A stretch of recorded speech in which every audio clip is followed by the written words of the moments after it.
AT3. Have you ever heard about Sewanjong? Wesley? Maybe you have heard of him from the news. Now, I'm gonna tell about him. Let me start.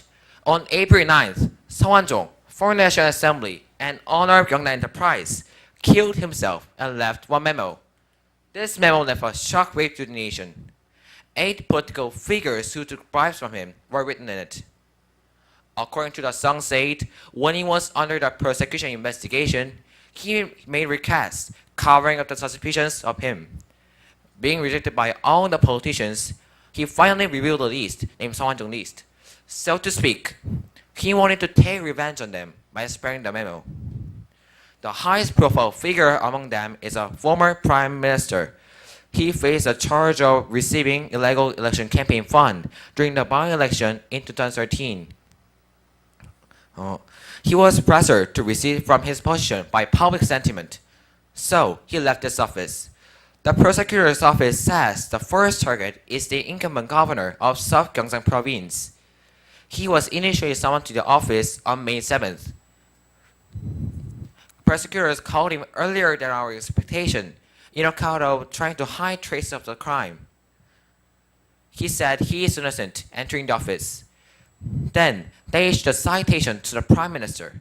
He always said to reporters, nothing can overwhelm the truth, but we will see when we watch the development of the investigation. Next, what did the two biggest parties in Korea say about it? First, the ruling party named Century Party said the president has to go through a probe as soon as possible.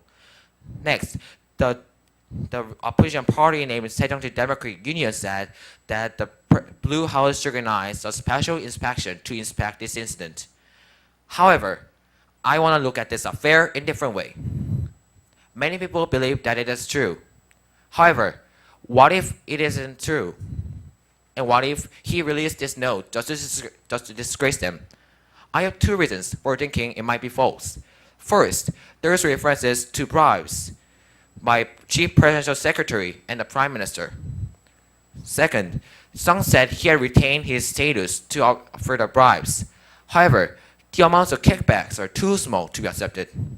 In other cases, people gave and took the large sums of money, as much as 1 billion won. I think this is weird that the evidence is lacking. Have you ever heard about Tunnel affair? It is a political issue that occurred in Sweden. One by its premier, whose name is Mona Sahlin, used about $8,000 in corporation cars for private things like buying Toblerone chocolates. She was investigated by the authorities because of citizens' request. Korean citizens should have the attitude that the bribes are completely unacceptable. I hope to change this nation to be clean-handed and with less corruption. We should be able to trust our government, but make sure to keep them trustworthy. Thank you for listening to this and have a good time.